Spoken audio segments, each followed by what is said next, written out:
Mr. President. The Senator from Vermont. Mr. President, I'd ask consent to call the quorum be dispensed with. Without objection. Mr. President, I'm opposing this amendment before us. I just thought I'd mention some of the pragmatic reasons for that. It mandates dollar-for-dollar parity between defense and non-defense programs unless there's a 60 votes to overcome a point of order. It's not limited to discretionary spending, which will be in the FY 2022 appropriations bills, but in all federal spending. Let me tell you what that means. It may make people feel good, but let me tell you what it does. If you provide $1 to the Defense Department for every dollar of non-defense spending, well, that's simply arbitrary. This is some of the observed results. Under this amendment, if we passed an infrastructure bill through reconciliation, and we know that in the states represented by all 100 of us, we have roads, bridges, water systems, everything else breaking down, deteriorating, and it has to be fixed. If we don't do it now, it's going to cost us a heck of a lot more in the future. So let's say we have $2 trillion to rebuild our bridges, our roads, our water systems, broadband, so on. Well, then we'd have to automatically provide $2 trillion more for defense, nearly tripling the defense budget, spending more in defense than the rest of the world put together. And the Department of Defense says very frankly, there's no way they could spend that kind of money unless we had 60 votes, a supermajority. Well, come on. I'll give you another example when this can get really weird. Suppose a hurricane hit somewhere in the south, and we've seen that happen, hurricanes, tornadoes, flooding. Or you have massive fires that rage out in the west. So, as we've always come together in the past, Republicans and Democrats alike, to help those communities that have been destroyed. We are the United States of America. And let's say we provide $10 billion, which we have in the past, to help communities recover and rebuild. Well then, even though they don't want it, we'd have to provide $10 billion to the Department of Defense. And why are we spending that? Because they had a flood in Louisiana, or a tornado in the Midwest, or an earthquake in the West, or a forest fire. Well, we rebuild them, but we got to spend an equal amount Department of Defense whether they want it or not. Give you another way. Let's say we increase funding for veterans, which we should. Well, then we'd have to say, well, wait a minute, the Department of Defense would have to have a dollar for dollar increase. And I could go on and on with a whole lot of other examples. We're going to have to obviously address the costs and the efforts that we went through here because of the riots on January 6th. Do we do an equal amount for the Department of Defense as we repair the damage done to the Capitol? Now, why don't I suggest that we do what we were taught to do, and I've seen the Senate do over the past 40 some odd years. We actually have a debate about appropriations. Have a debate about the defense level, and then vote them up or down. Have a debate about non-defense spending in FY 2022. Then vote it up or down. Not start off with some arbitrary rules, which make no sense. An arbitrary rule that says, we're probably going to have to hesitate to help out community's been struck by a tornado because we have to spend twice as much money as it would cost to repair those communities because we have to put an equal amount into the defense budget, whether they want it or not. Now, Mr. President, I can say this as chairman of the Senate Appropriations Committee. I understand some annual increases in the defense bill, but that should be considered as the defense bill, just as we should consider our health care bills, just as we should consider infrastructure bills, education, all those. We can easily do each one of them. You know, over the past few years, medical professionals have determined that gun violence is a public health crisis. Too many of our young people are seriously injured or have their lives cut short due to senseless gun violence. Gun violence is impacting every aspect of our county and our communities and our country. So this means this is a community problem. And that is why we all stand here today committed to ending gun violence. This is a call to action. June is Gun Violence Prevention Month, and I'm asking everyone to join me for a gun violence prevention rally on Tuesday, June 1st at City of Praise Family Ministries in Landover. Enough is enough. We must take a stand to protect our streets and secure our future. We are recruiting 1,000 community mentors and volunteers to partner with us in coordinating neighborhood watch groups, community door knocking, walks, bike rides, barbecues, and other outreach events. We need everyone involved. Our concerned residents, impacted families, government agencies, our faith leaders, our immigrant community, our LGBTQ plus community, seniors, youth, our nonprofit, and our business communities. We are all coming together. And so June 1st is just the beginning of re-engaging our streets and uplifting our collective futures. Throughout this summer, we will build stronger bonds with our community so that we can make our streets safe for every single person who resides in or visits our beautiful county.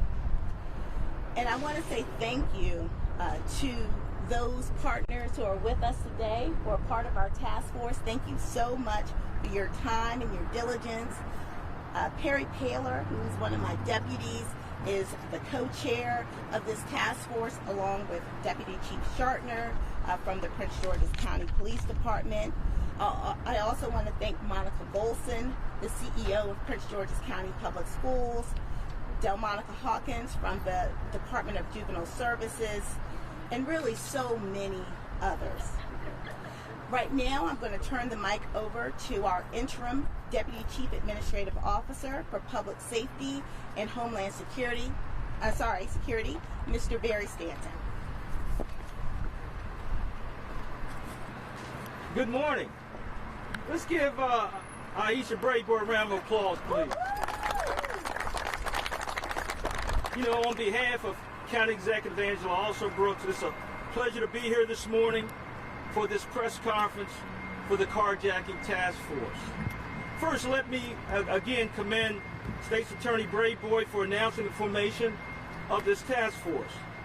As we know, it's very important that we start developing a process to address this very important issue in our community.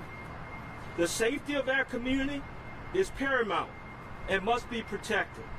We must all work together through our law enforcement partners to reduce the number of carjackings in our county.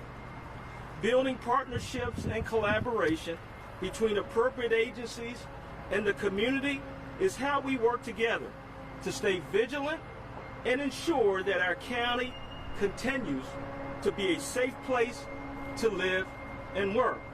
Today is the beginning of building that partnership, protecting our community, and ensuring safety for all. To do this, there are a few tips that we can take from a personal perspective that I thought was important for the citizens and the community to hear. They are lock your car doors, remove valuable items from your car and or place them in your trunk. And finally, examine your surroundings at all times when you get in and out of your vehicle. Make sure the area is safe. That's important. I say to the citizens, please be alert at all times. Finally, our goal is to address this issue and bring carjacking to a halt. This crime, as well as other crimes, are unacceptable and should not be tolerated in Prince George's County. We want this stopped, and we want it stopped now. And thanks to this task force and Aisha Braveboy and her leadership, we're going to try to make that happen. So again, I want to thank everyone for the opportunity to make a few comments this morning.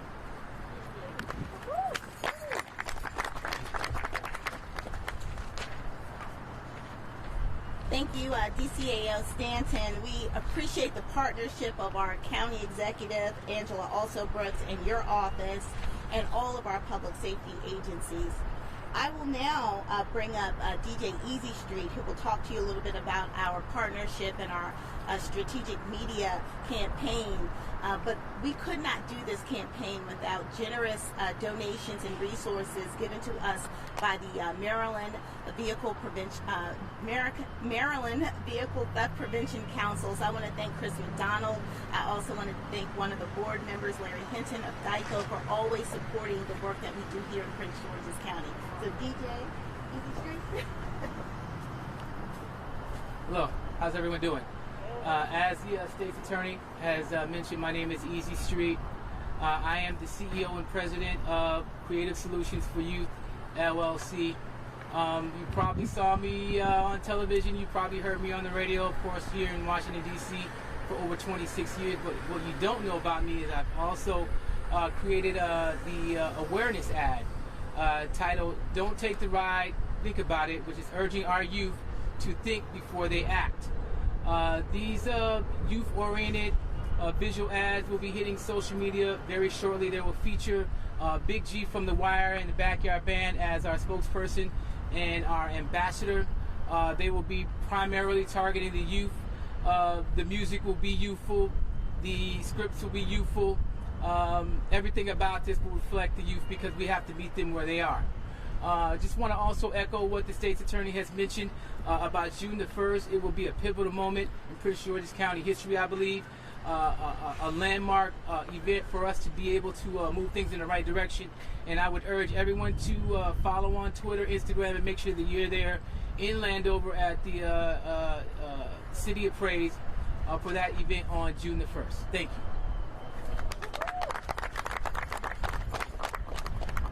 You know, I want to really thank the men and women of our Prince George's County Police Department and also all of our municipal policing agencies for the hard work that they do every single day to protect our communities. And one thing I love about our officers is that so many of them just truly love and appreciate this community, and they are from this community. And so even when they retire, they want to serve us. And so I want to welcome one of those retired, amazing Prince George's County police officers, former officer and Corporal Tanya Smith, who now has a community organization called ROAR. She'll tell you a little bit about what the acronym means and her commitment and her participation in this activity. Good morning to all. How are you? My name is Tanya Smith. I am the founder and executive director of ROAR. It's a community-based nonprofit organization. It means revelations of all resources. We work with senior citizens, homeless individuals, single parents in need, and the youth. I must say I'm very excited about Our Streets, Our Future program. We believe by partnering with the community leaders and the stakeholders that we will form a strong and grounded team Gun Violence Prevention Month is upon us. We are going to take a stand against gun violence here in Prince George's County. No more silence. Gun violence have to stop. We will know that we're going to be strong because of the team that we have. We all know that this is not going to be an easy task, but when we unite together, we can do all things. We can start by mentoring our young people within the communities. We must build self-confidence and self-esteem in these youngsters. Give them another avenue. Instead of turning to the avenue of crime, give them the avenue of positiveness in their lives. We must implement a parenting program. And I say we will implement a parenting program to help them enforce their children's confidence and self-love at home. Because when they leave us, they go home. And we have to have a program in place, not just with us, but in their homes. We will provide a mentoring program for adults that have chosen a life of crime. We can lock a person up multiple times for the same crime, but you know, that's not going to fix the problem. It's not. Okay, so we will introduce to these individuals another way of life through mentoring or showing them a better way of survival. We will provide programs that will teach them life skills and provide job placement opportunities. But these programs have to be, and they will be, consistent within Prince George's County because we're tired of it and we're not dealing with it anymore. It's time to take a stand. We're going to work together and we're going to bring this team together and we're going to have one of the awesomest counties around. Prince George's County, be proud to be a resident. As I said before, it's not going to be an easy task and we know that. But we have to start somewhere, and somewhere is now. We will take it one day at a time. But together, we can and we will make a difference. Thank you for your time and attention.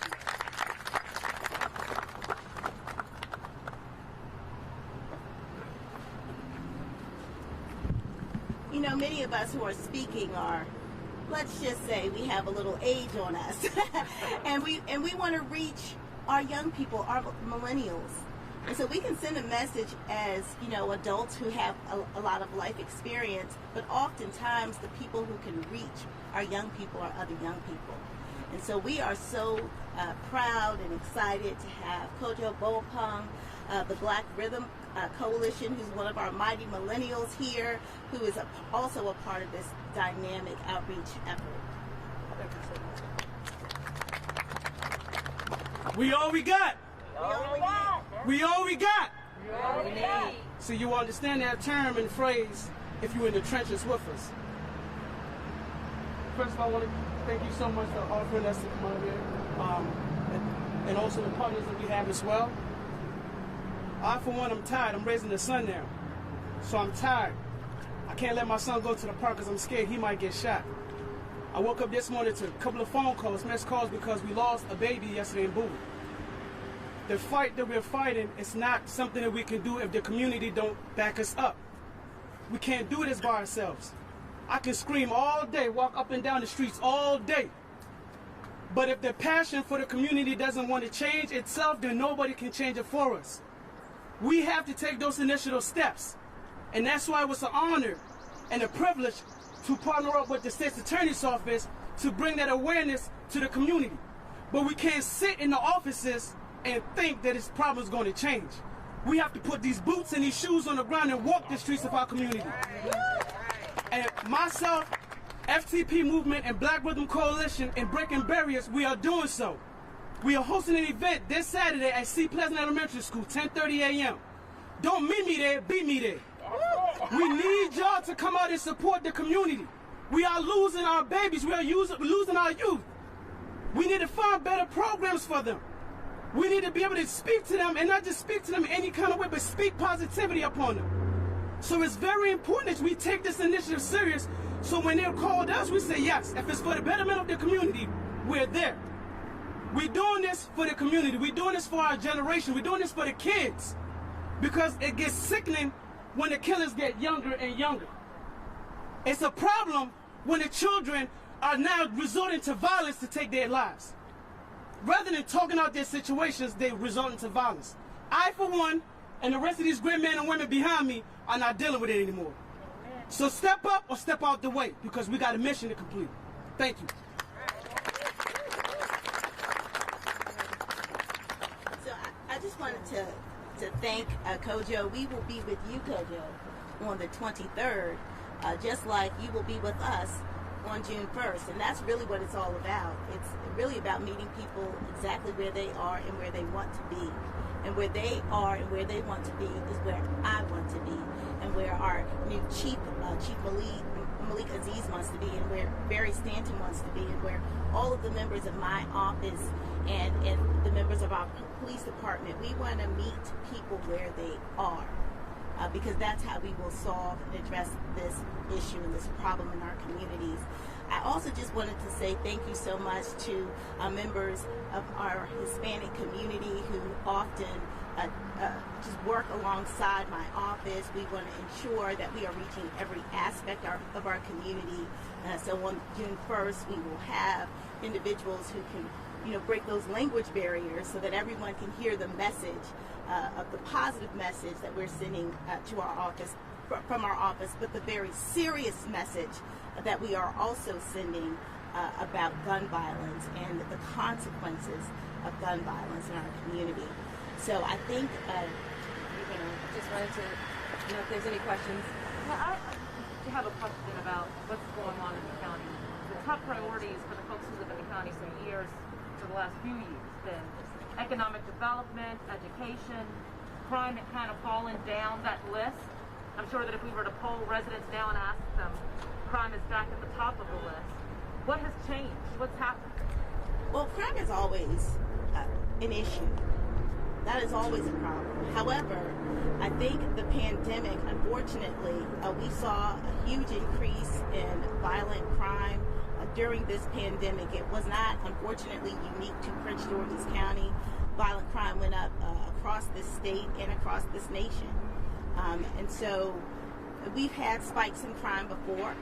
We've come together as a community to address them, and that's what we're doing this time. We're coming together, letting our community know what our standards are, what our values are, and that we're going to uphold those standards and values.